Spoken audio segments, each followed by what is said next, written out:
le podcast. Humain demain.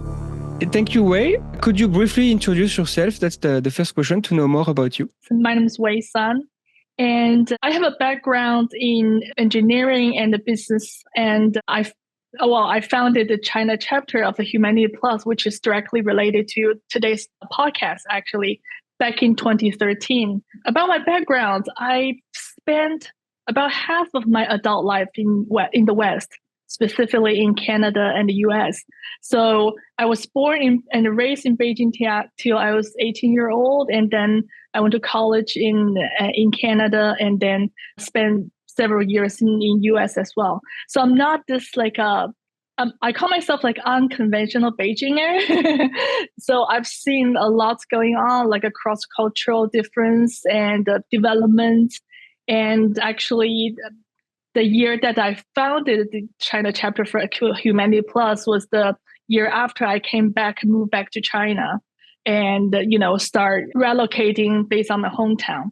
So here's a very brief introduction about myself, but I'm sure that we'll delve more as we go more into the discussion. So, well, because it's, first of all, a French-speaking channel, ask you a few questions from a French point of view, if I can say. In France, and, I think in many Western countries, there are huge, I will say, fantasies about what Chinese decision makers and scientists are doing or thinking about humanist practices or technologies.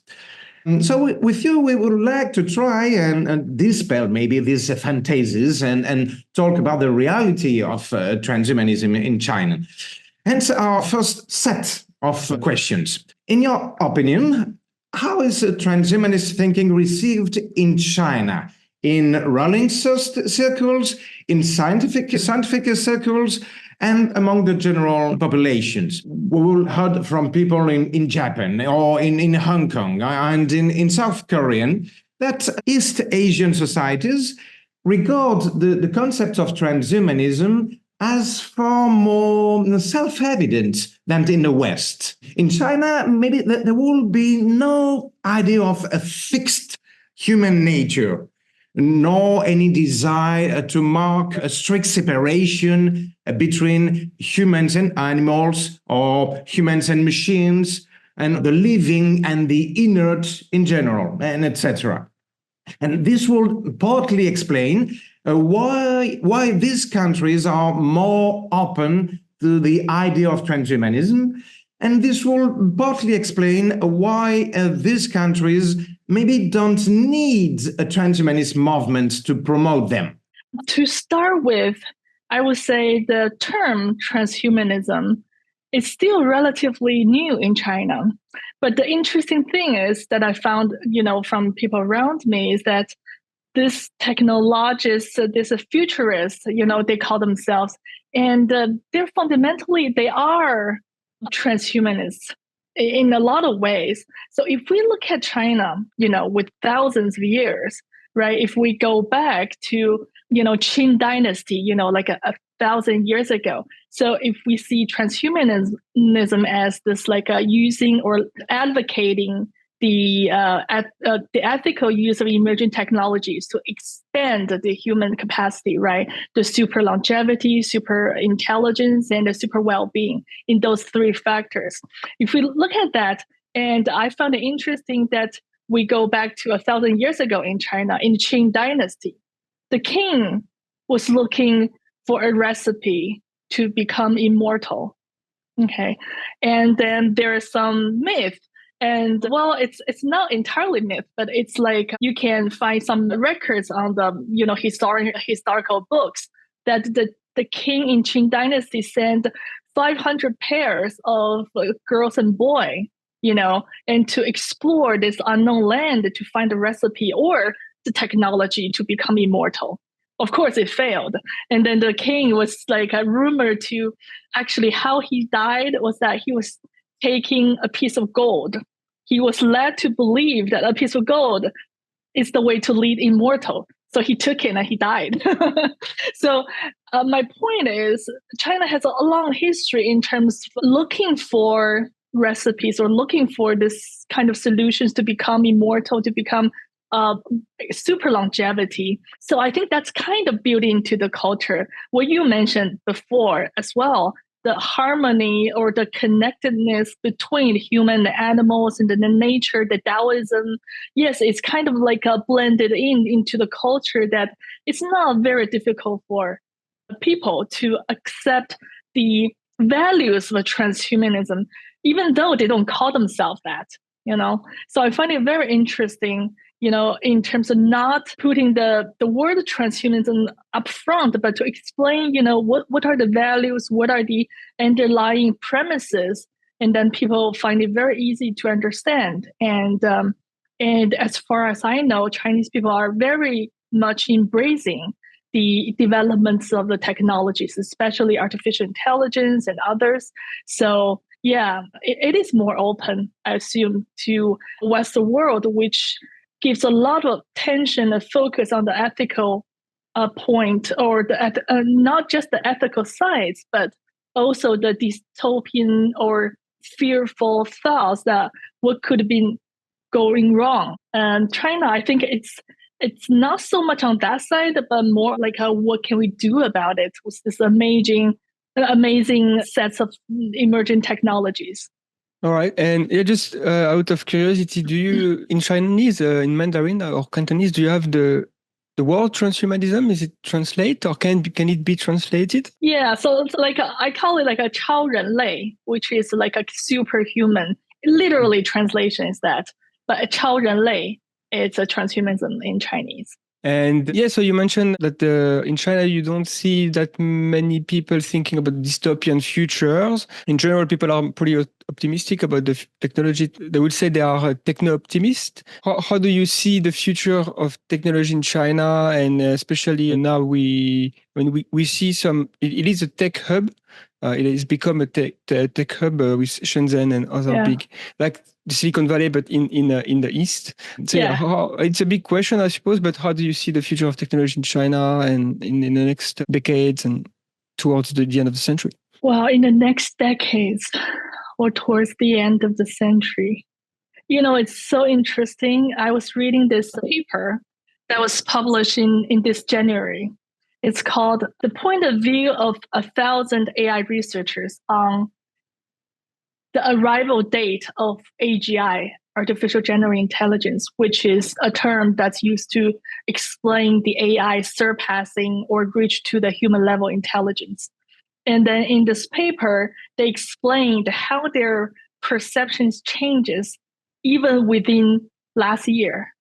So the year before last year, these AI researchers would think, you know, AGI probably never arrive or arrive after 2050, something like that, right?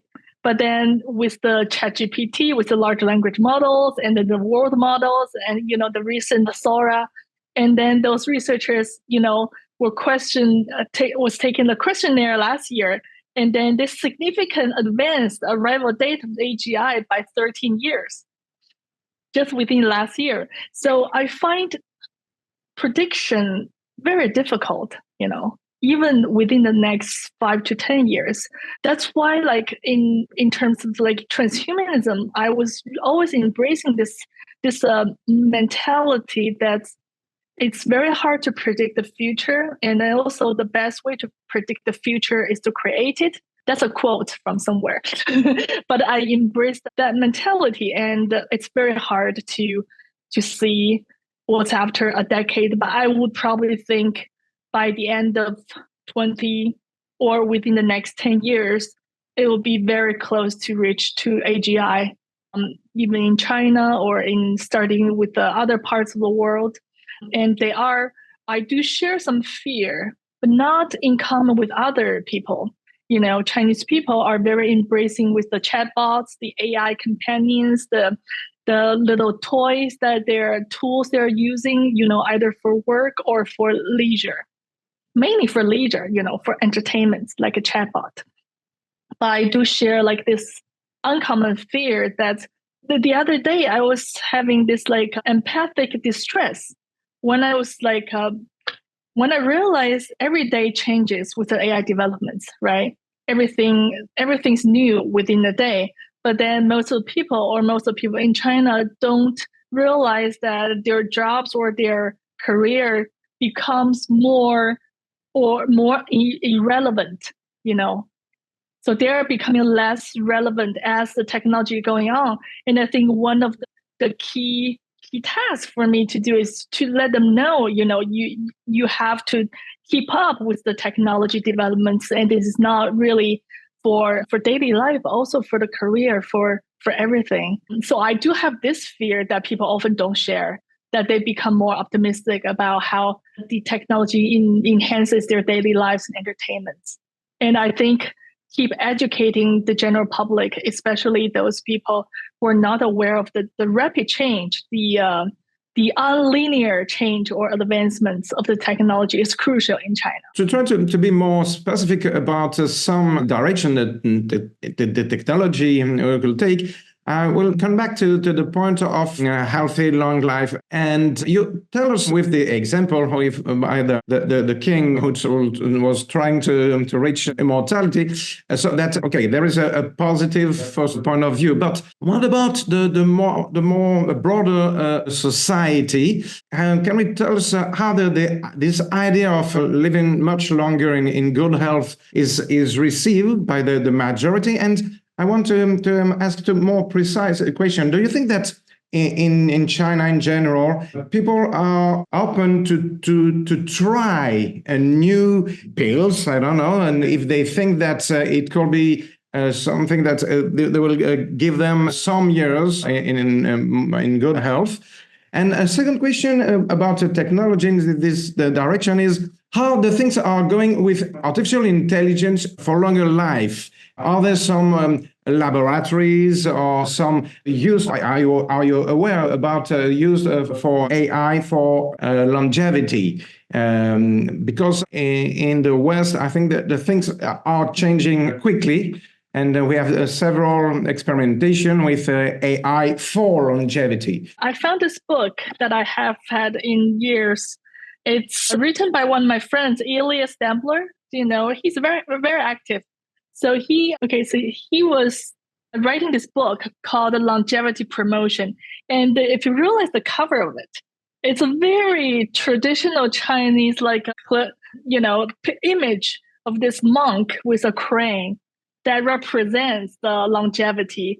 And, the moment he was telling me how to determine the cover of the book, and he was like, oh, throughout this book, the longevity research and multidisciplinary perspectives, he realized that, China, went all the way back to, a long time ago to have this sense of health preservation. That's what we call it. In Chinese, it's called 养生. A lot of people from in their 20s, even right now, to 60s, 70s, they're all embracing the different principles and habits of health preservation. So if you were to ask me if there was a pill that's proven, well, of course, nothing is proven 100%, right? But it's like a clinically proven, relatively safe pill that can give you a healthy, extended, longer years. Of course, the general majority public in China will rush to take it if it's not too expensive, right? So yes, that's the ideal solution. Now, for the AI for longevity, well, as far as I know, there are some genome research and sequencing, technologies going on. But what I'm being wary of is from another, maybe more into the health, mental health longevity, that, a lot of projects or the governments have the funds to help people to have this AI-driven early intervention before the diagnosis of the population who have mental health issues, right? So there is a term, actually, I will be involved in one of the projects called affective computing, which is using the AI algorithm to analyze, this person's heart rate or the brain waves, their mental conditions, and kind of provide a necessary early intervention before they have a mental breakdown or they have mental collapse or they have severe mental conditions, in order to promote the general health of, general mental health of the population.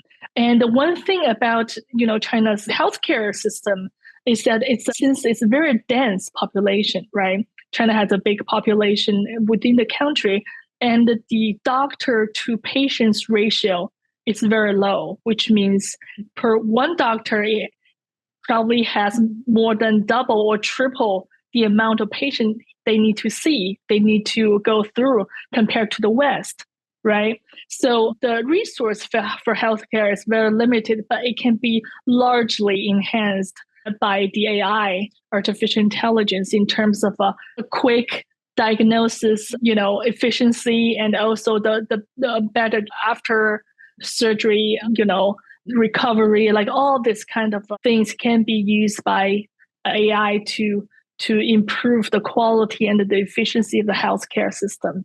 Another important aspect for transhumanism, another perspective, an important one, is the possibility of modifying your own genome or even that of your children in order to escape the genetic lottery. How do people react to this kind of possibility in China? Do you think that people are afraid in the West? A lot of people are, first of all, are afraid by these possibilities. What's the situation in China? I think right now, more and more people are taking, the pre-birth screenings for the genome of their unborn child. And the idea is still bold, as far as I've noticed. That's when I was trying to explain something like this to friends, acquaintances, strangers, the audience of the conference, and they are relatively ignorant about the availability of such technology and the potential of it. The idea sounds bold and interesting. It's just like they are still kind of on the edge of touching into such a topic and explore that as an option. I'm sure that with the technology advances and becomes more availability or more available, or for general public to become more knowledgeable about the potential of technology, people will embrace more and more, because the resistance to such emerging technologies in China is much less compared to the West. As I explained, before, whether it's longevity or well-being or artificial intelligence. So yeah, that would be my take. Do you think this resistance that is less than in the West might be a result of the culture and maybe the religion that shaped the country throughout the thousands of years, the Chinese civilization? Because if you look at the West, we have monotheism, which led to some beliefs, and some new technologies challenge the belief, life after death, or changing human nature, this kind of thing. So yeah, I guess maybe one reason is that in China, you're more based on your philosophy, the culture. You don't have those resistance, I suppose. But I have to point out the healthcare system in China is very, very strict, which means in terms of the pharmaceutical markets, governments are very much conservative about taking a relatively new medicine to the market. So if, let's say, in the West, you can buy certain medicine or pills that got tested for the past 10 years or for the past, go through 3 trials, and then they bring to the market, which is considerably already like a very conservative. But in China, it'll become like it needs to go through more tests or more exams to make sure that it's relatively even safer. So I guess that's kind of the foundation that the general public would think, okay, so as long as this kind of pills or medicine is on the market, it means it's very safe, so we can just go for it, So taking some credibility, from the government for that matter, because, it has the best expertise in evaluating the safety issues or the risk of a new medicine. Well, that's mean that, for instance, it will be more difficult in China if people want to try to have some kind of, body hacking, trying some different substances, pills. Some people are using metformin even if they are not ill, just because they are looking for a specific result, like a much more concentration, something like that. Yeah. People are trying such things in China, or it is just difficult because the system doesn't allow this? I would say because the system is very strict, the options for some medicines or pills are less available in China than in the West. So sometimes you can't get certain enhancement pills in China without, a doctor's prescription or go through other processes. Maybe wanted to try to understand if in China you also have techno-pessimism voices, let's say, because, for example, in the West, there is a movement who really has emerged, I would say, recently, maybe the last 10 years, and they focus on the existential risk, or like type of risk that could kill everyone. And it's linked to transhumanism in a way, because a lot of researchers of existential risk are transhumanists, but they just want to make sure we don't stumble upon existential risk on the way to a transhumanist utopia or something like that. What is the landscape of existential risk in China? Do you have also researchers writing papers on these kind of topics? I think that we can say that the really existential risk expression is coined by the transhumanists like Nick Bostrom or Anders Sandberg in Oxford. So yes, they was very at the forefront for those ideas.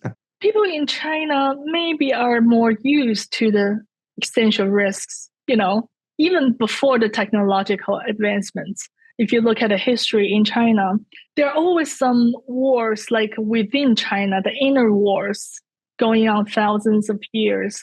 And people, but if you look at outside of China, China is hardly a predator to expand its area, to other countries.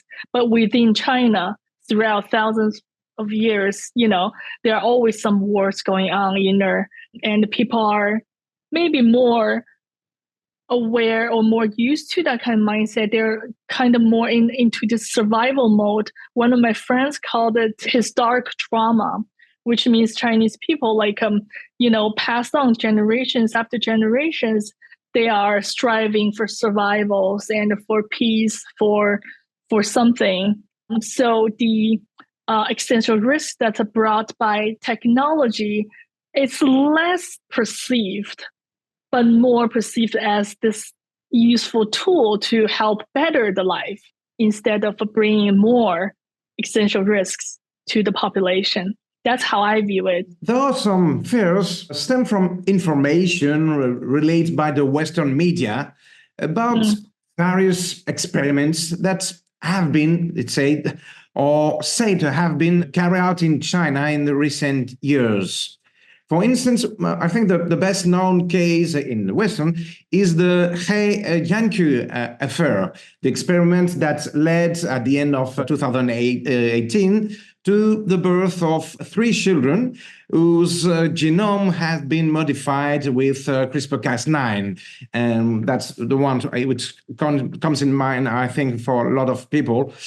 And well, the researchers, and we know the researcher which was responsible, it has been condemned not only morally but also criminally by the Chinese authorities for 3 years. Okay, you told us that you didn't aware a complete picture of this question, so we won't dwell on it. But I had to say that because it's a well-known aspect. There are other examples of that kind. Another example is about the information that some schools are using EEG headsets to monitor pupils' concentration. Or another example is the information about the BGI Genomics Institute in Shenzhen, which is said to be conducting research into the genome of gift pupils with a view to introducing eugenics policies to raise the intellectual potential of the population. So it's different informations, you can read in the Western media.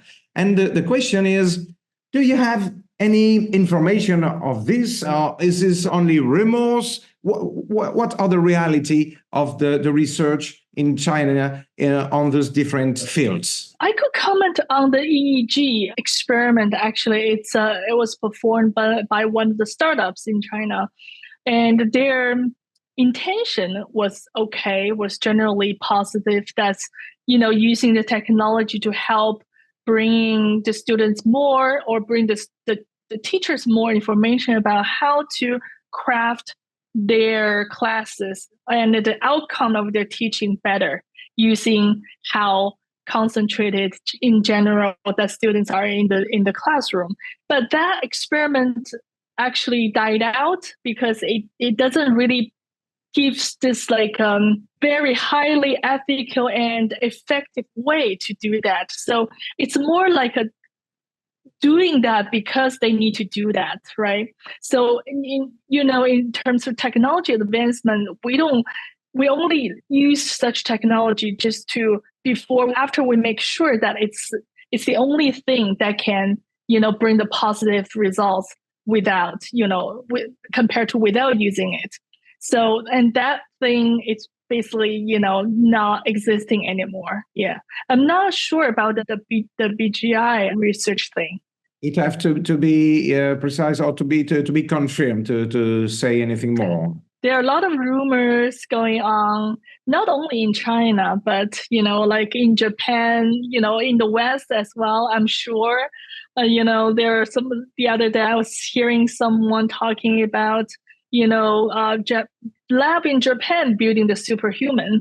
And it sounds very convincing, but there's no way to know. So I feel humble, and I feel, irresponsible to comment on things like that. And maybe we can go back to the topic of artificial intelligence, especially AGI, because it is one of the most promising technologies of this century, maybe the one that will enable everything else.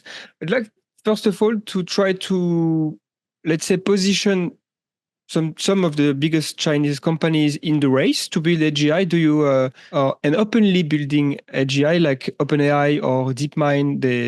It's written on their website. They are building AGI. So is it the same thing in China? It's very interesting. That's what has happened in the past couple of years in China. I remember when I was with Ben Gersel, who was the founder of Singularity Net, who's also a long-term friend of mine and mentor.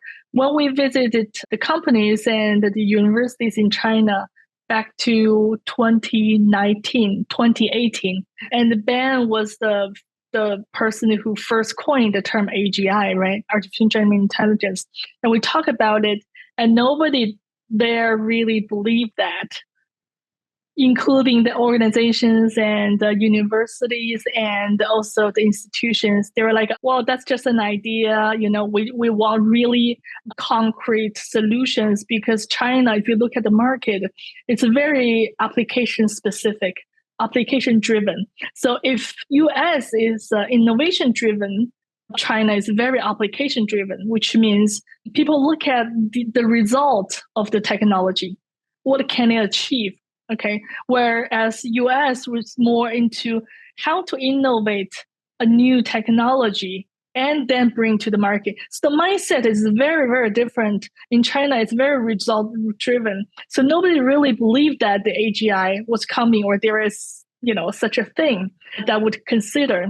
But then since the ChatGPT, and suddenly last year, everyone was talking about AGI in China.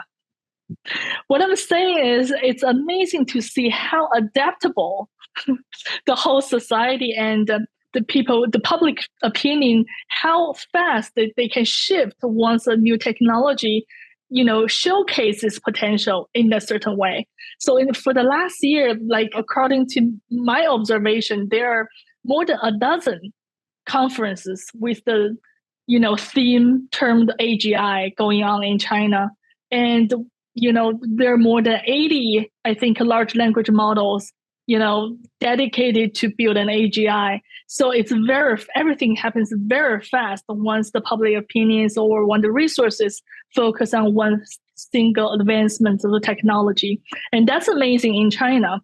But I would say, because in order to build AGI, you need very big compute resources, which Unfortunately, US have this large restriction policy starting, I think, 2021, and then banning the AI, high performance AI chips to China from US. So that in a way stalled Chinese developments, especially on the computing resource side. So big companies, let's say Baidu or Tencent or Huawei, yes, they do have this computing resources, but in order to further train, something bigger, AGI kind of level of things, the resource is still scarce. So I would say the AGI in China is right now it's restricted to the computing resources and probably lagging the US, by 2-3 years now. But another thing that's from the AI chip side, so the computing resource side. From another side, Chinese companies are embracing this open source large language models to catch up.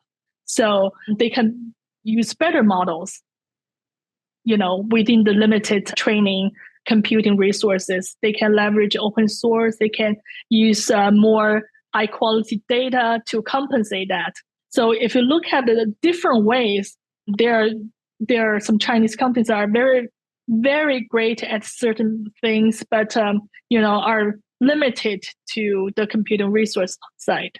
Okay, and so do you also, I guess, those big Chinese companies, they have built LLM, a large language model, such like yes, GPT-4. Yeah, Baidu's Ernie bot, Alibaba, yes, and Tencent. And the great things about it is that they already have a very high volume of users and data.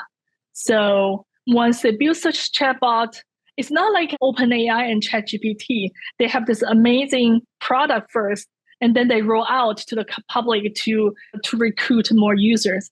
For Alibaba and for Baidu, they have billions of users already on their social media, on their e-commerce platforms. They can just leverage such technology and then embedded them instantly to bring an instant advantage or efficiency to their existing business. So that's one thing, one feature about what's going on in China is that much more market will be reflected by just instantly implementing a new technology. Yeah, it makes sense. It's a little bit like, I would say, Google, who release Gemini and those chatbots directly into their product, and I think that's what they're going to try to do instead of having a new company like OpenAI. I mentioned before the existential risk community, and one thing that is at the center of this existential risks is AI, because obviously when we think about having something very smart, a tool, but it's maybe more than a tool.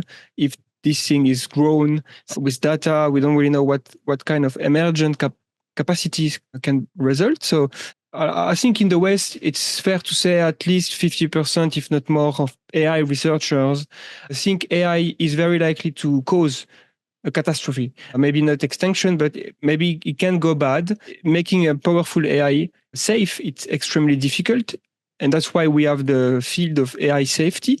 And I was wondering if it's similar in China, if some people in universities or research group or even at Baidu or big companies maybe express their concern that we shouldn't go too fast. Maybe we should try to invest in safety as well. So what's your opinion on this?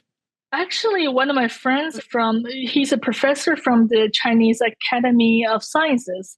He's a professor, and then his team, on behalf of China, have been very actively involved in discussing the AI safety and ethics issue for the UN, United Nations.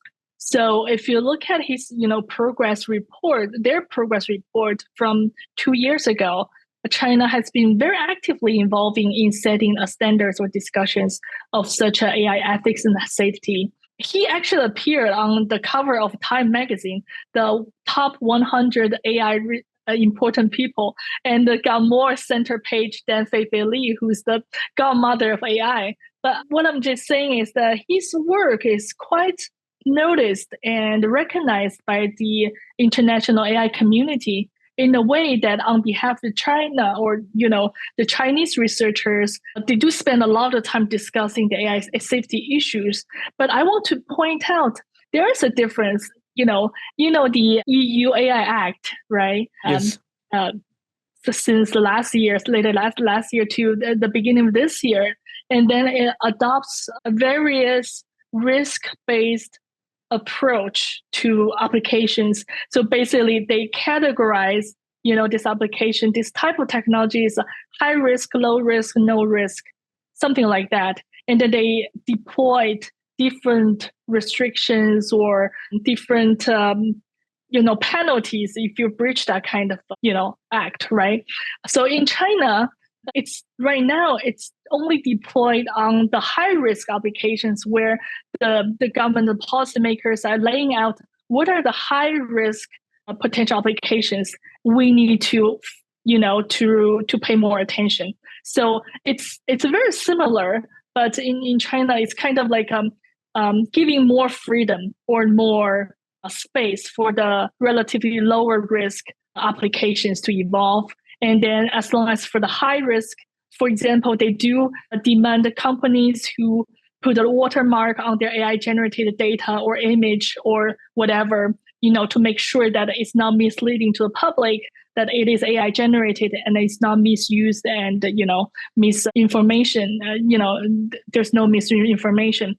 So I think the government is paying a much more closer attention to the high risk side instead of all the different categories of that. Because frankly, I would think if you categorize everything into those categories, it's kind of diminished the innovation somehow, because the startups will have to figure out, so what kind of product we want to develop and what kind of category we need to fit in, because we don't want to get fined, right? Because one fine will cause a bankrupt. We're not going to survive. And where can we get the data for such AI systems? Because you need the data to train the AI systems. And if it's too costly to have at least a desensitized data to train, there's no startups that will survive in order to bring innovative products to the market at the first place. So I think in that sense, Chinese policymakers and markets are more freely encouraged, Yes, and I've heard as well that in China is actually more focused on AI safety in the sense that since the Chinese government is a bit more centralized, they want to make sure the chatbot, for example, is not going to spread misinformation. And so they, obviously, it's the same in the West because we can see, you mentioned Sora, and it's very recent news, obviously, and this is very difficult to not see why this can be problematic if there's no way to know this is fake, for example, what you generate, and you shouldn't be able to generate everything you want. That will be a catastrophe, I think, on the internet. Yeah, you need to know if Will Smith was eating noodles, right? It's not the AI generated Will Smith, right? So yes. I think it's a very problematic, and exciting for Sora to surface, because before Sora, my forecast or my prediction is it's very hard to generate a very hyper realistic video that's longer than 10 seconds.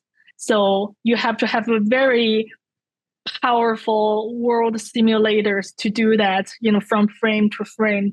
But Sora comes in and stunned everyone, and it also brings this, big question into reality that it needs to be dealt with the potential risks now because the technology is ready. Yeah. And I think on that regards, because it's in China, it's more like a top-down system, right? So if the governments and policymakers were trying to implement something, it's very effective and fast. Some policies, regulation could happen within days. Instead of in Europe, I would say it's more decentralized and the people need year-long discussions on the pros and cons, which has its benefits as well. It's just very different approach and different outcome. Yeah. Yes, of course. And since we mentioned Sora, and my job is actually to make videos as a day job. I'm a video maker, videographer, and video editor. So when I see this, I'm like, maybe in 5 years I won't have a job, and which maybe it's a good transition to talk about one fear of AI is actually job displacement, and potentially if we have AGI, that nothing can be done better than an AI. So why bother working? And it could be, we don't really know how to structure society if people don't have a job. So do you think also in China, this is something people talk about, or they're not really thinking about this yet? That actually echoed to my fear that I briefly mentioned, that because most of people are not aware that their job will be replaced, anytime soon. But I feel worried of them if they're ignorant about such technology existence. So no, I think they're, in terms of companies and governments, the job displacement will be a little slower, because I think they're trying to protect the workers or the engineers or the video editors, and make the transition. Actually, this is one of the things I want to be involved in this, like a higher education learning thing, is to how to preserve the human creativity. Not because it is what they're trained to do, so they can leverage what they're trained to do and do something else, like a transfer learning or something like that. But yeah, the job displacement is less discussed in China, and I will think it'll be a slower transition because of the protection of the government and the company, the stability of the society. They need to take into account. But yes. I think it's already happening. It's just different speed. And I'm curious about the progress in Europe as well, in EU regions. Do you think the job displacement will be relatively fast? When we talk about computers, for example, it took maybe 3 decades before most institution and the workplace was fully automated, computerized, I would say, or with electricity. It took a long time. So I think we might see the same with AI, where AI people, even if it's brand new and it's coming on to us with ChatGPT, we are like, wow, it's amazing. But actually, when we look how many people use ChatGPT every day, it's not that many people. And maybe because we have a little bit conservative, I would say, it's possible that it takes a bit longer, but ultimately, I think the fear of job displacement, we talk about it, and in the US, in Europe. So I would think it's more likely that US has the fastest progress in terms of not what they call job displacement, because people don't like to call it, but more like AI augmented job function. They will have the fastest progress on that, because they don't have this issues about union government protection, but more like from the pure capitalist point of view. If the ROI of certain things on certain staff is lower, they're just gonna replace that, I guess. Yeah, but that's just my assumption. Yeah, it needs to be validated with further proof. I agree that in the US, things will be probably more elastic, and the things can change more quickly. In Europe, and especially in France, I think that we are quite conservative. I think that we are still much with the idea of the work's value. And so we will prefer to invent evenly jobs which are bullshit jobs, rather than to give to the people the possibility to have a universal basic income, because that means really radical mind changing. The government and the companies are not at all ready for that. The reasons are different. Maybe it's not so much to absolutely wants to protect people or the equilibrium of the society, but it's just because they are not able to think differently. I see. Yeah, but in France, I think we have a tradition of strong unions and protecting workers, and we have a bit socialist, and I think it's likely we'll maybe move to like a 3 days a week for work. So something like that. Maybe that will be a smooth transition, or because that's easier to That tell sounds people, oh, nice. you're gonna work less, but you're still working. Don't worry. Yeah, it's nice to work 3 days a week. Yeah, in China, it's more like they used to have this like a work routine of 996. I'm not sure if you heard of it, but now it's less. It's from 9 in the morning to 9 in the evening, 6 days a week. Oh yeah, it's a lot. Yeah. So that was a little intense, and then I think the government and the society were trying to protest it. It's like, no, if you want a strong society, stable and thriving, for the younger generations, this needs to be reduced. Yeah. Just to finish on AI, I read an article about this event called the Frontier of General Artificial Intelligence Technology, an exhibition held in Beijing at the end of January. So I don't know if you have anything, if you attended maybe, or if you have any insights on this. Well, I did not know the conference. I didn't go, but I was actually checking out the conference, online. And I think it's just, it's one of the conferences in China that's happening, related to the AGI theme. And then because it's a very hype word for AGI since last year, and every conference organizers and trying to, get some resource and attentions from the media, the societies. So I think it's one of those things it sounds like AGI has already arrived, but it's not. So I would think it's more like these exhibitions that showcase some products, but nothing really outstanding like GPT-4 or Sora. Yeah. Well, we have, I think, talked about this different aspects in general, what happened, how the things are happening in China. But to finish, I would like to ask you now about the fact that you're now one of the Humanity Plus representatives, especially for China, but not only for China. And so, first of all, can you tell us what does Humanity Plus? Humanity Plus is probably the first international organization for transhumanism worldwide.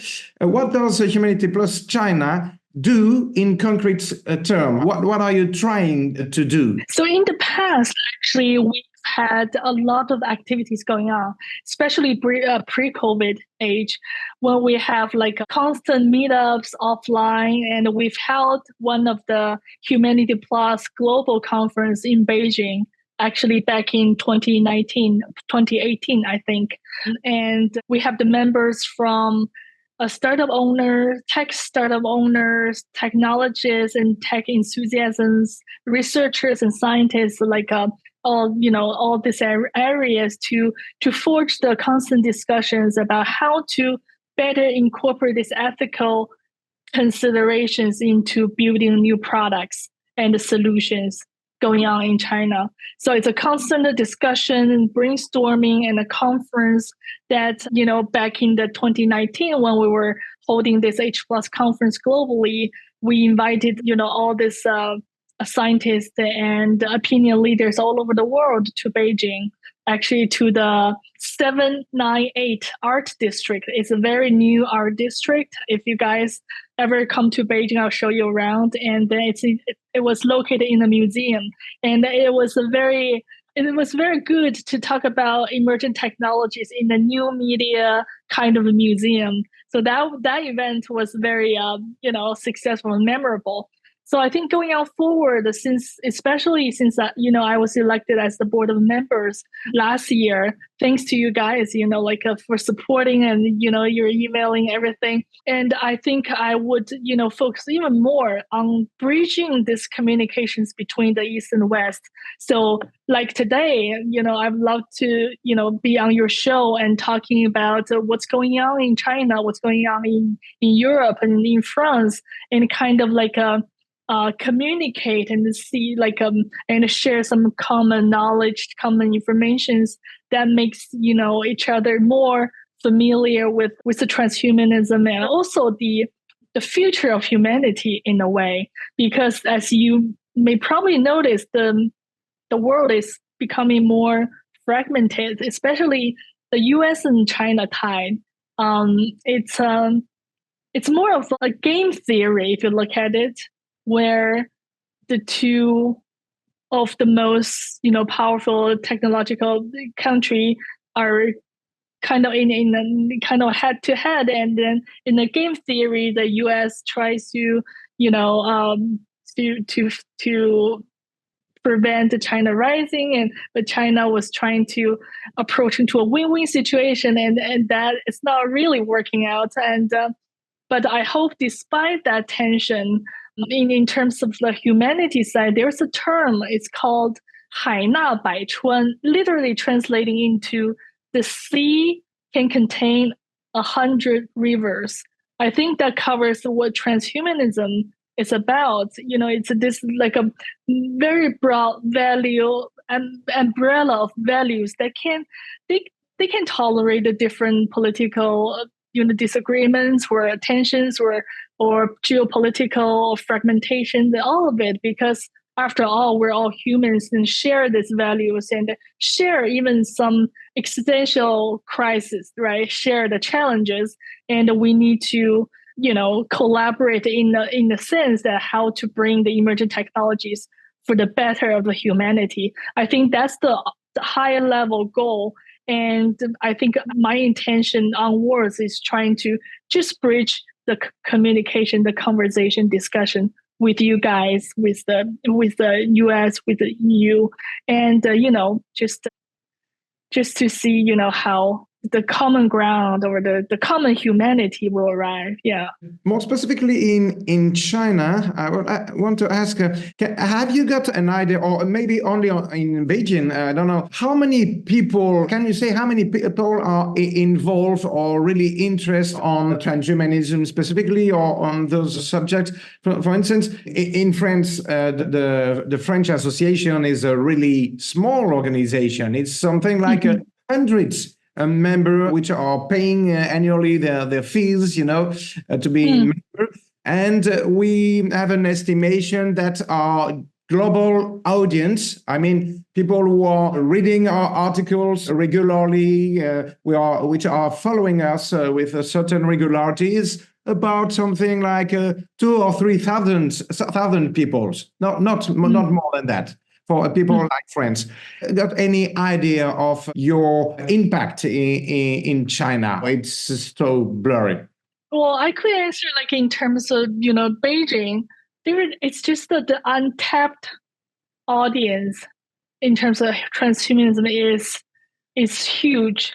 So it's hard to say like the potential would be. It could be tens of thousands or even more than that. It's for anyone who wants to leverage or advance or expand the human conditions by using the emerging technologies ethically, right? Right now, we're a little bit more different from what you mentioned. We're just like a nonprofit. Like I created the China chapter. We have a couple of hundreds of members in the group, and who share the information, talk about the related topics constantly, and it's chill. It's very laid back, but it's very like voluntary in a way. That's because you have to take account to, sometimes I feel privileged to have the time and energy to talk about, the future. And in China, the cost of living, the stress of work, a lot of people are very tied up to their own personal lives, work lives. Some of them are even sleep deprived. So it's very hard to think about, what's going on right now and the future when you are sleep deprived, or when you worry about your jobs, or when you think of your family's, events and stuff like that. And also China is like Chinese people very social with the friends and families.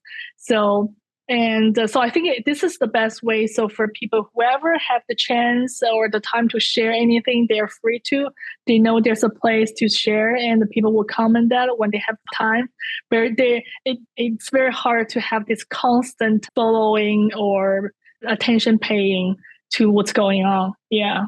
But I think the untapped market or the untapped population for people to need to think about the future, especially with the AI advancement, will become like, bigger and bigger. Yeah. You think there are also quite possibilities? You're also talking about maybe some thousand of people. It's yeah, for sure. Important. Yeah, in Beijing, the population is 12 million people in Beijing. So think about if it's 1%, how much is that? Yeah. Are you trying to organize a really specific event? Have you any really concrete project just right now? So you were also speaking about the general objectives, but have you really concrete projects in the coming, I don't know, weeks or months? I do have a couple, coming up and even get it going now.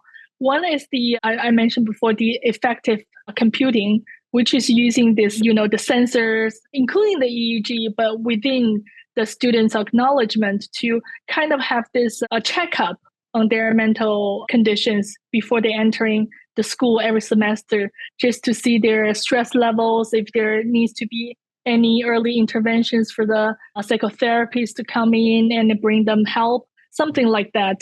So that's one thing. And another thing is the AI in art tech.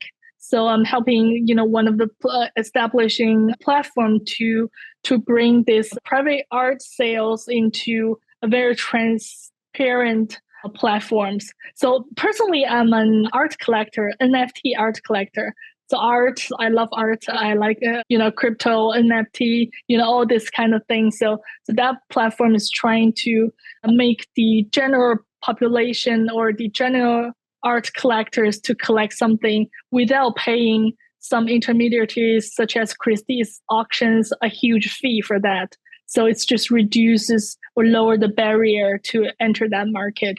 And another one is about higher education with the AI involved, for the schools to kind of evaluate and augment the quality of the teaching for their teachers. So using this LLM, ChatGPT-like chatbots to provide the guidance to evaluate and kind of help the teachers or give more qualitative teaching outcomes to their students. So that's about higher education. So right now, 3 major projects, coming up. Really interesting. First, the first one interesting me. Yes. Yeah. And as you say, recently you were elected to the Humanity Plus board of directors, and you also saying that you are interested by trying to put in contact China and the West, for instance. What do you think it's possible to do more precisely, concretely? What are your ideas to put in action this idea of having much more understanding between China and the West? What can we do? As you were asking me these questions, there's something coming up in my mind, it reminded me of, I don't know if you know that since last year, there's a better connection between China and France, that China offered a visa-free policies to people in France and Germany, so you can travel to China without a visa for 2 weeks. And also France issued this new policy about letting, the Chinese citizens who used to study in France and grant them the automatic visa. So they don't have to apply for the visa. They can come to France. So one of my friends actually was in virtual reality, and he's been doing a much more collaborative work between China and France, because there are a lot of artists, digital artists, and the video editors, and then the performance in France, and then with the technology and the platform, they do a joint projects and collaborations, and they brought this VR TV to festivals such as Cannes or Venice Film Festivals, something like that. So I would say with something like that, I do see a much better connection or collaboration between China and the EU in the coming years, contrary to the US, because that's getting a little harder, to kind of leverage, whatever the resources we have, and see if, we can make a good projects, joint projects going on that has this influence globally. And I think that's very meaningful too. So in terms of, there will be 2 parts. So one is for the Humanity Plus and as an advocacy, of the transhumanism, but also more that, we don't rule out for building a concrete projects together, right? Across the, EU and China too. So I think the two parts are doable too. Yeah. I'm just thinking about an idea. So I share this to you. We are for 3 years now running a novel contest about, in general, future, transhumanism, radical longevity, etc. For the while, we share our call to paper, to participation, only in the French-speaking world. But I'm wondering, maybe it could be possible from now, because we have a good level with artificial intelligence, we have maybe an interesting level for the translation. Share our call to participation outside of French-speaking world, not only, for instance, toward China, but I mean not only toward people who are already able to read or to write in French, but even directly in Chinese, and to try to see how good could be the translation. Because for us, okay, the literacy is in this contest is of importance, but the most important thing are the ideas. We ask to our authors, how can you imagine a positive future if you are thinking about live really much longer? Or how can you imagine a positive future if you can imagine to use in a good way the new neuroscience?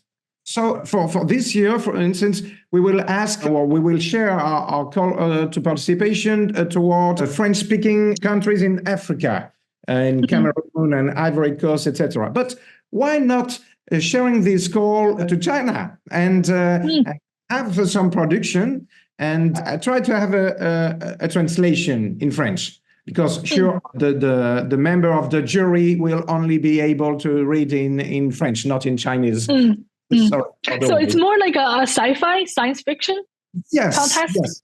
Okay. Yes. Okay. And each author can choose to write a novel for hard science fiction or something more fantasy. It's open about the time. There's I've connected and I've known there's a large sci-fi community in China. I don't know if you know, Liu Cixin's three-body problem. Yes. No. Three-body problem. Yes, It's right. a famous series. Yeah.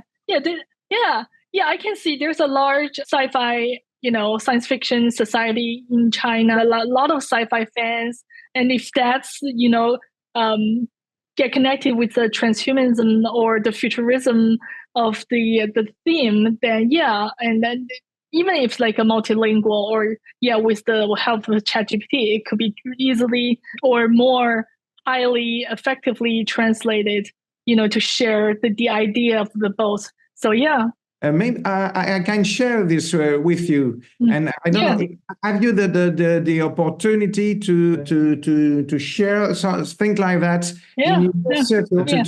Because if we have just only some proposals, some text, it could be quite interesting, I think. Yeah, I'm actually connected to the the organizers of the sci-fi conference in China, and they do like a sci-fi contest, and also like they buy the some of the copyrights of their sci-fi within and outside China. So if we get connected and see what's going on from there, I think that would be interesting. I noticed that. Yeah. Thank you very much.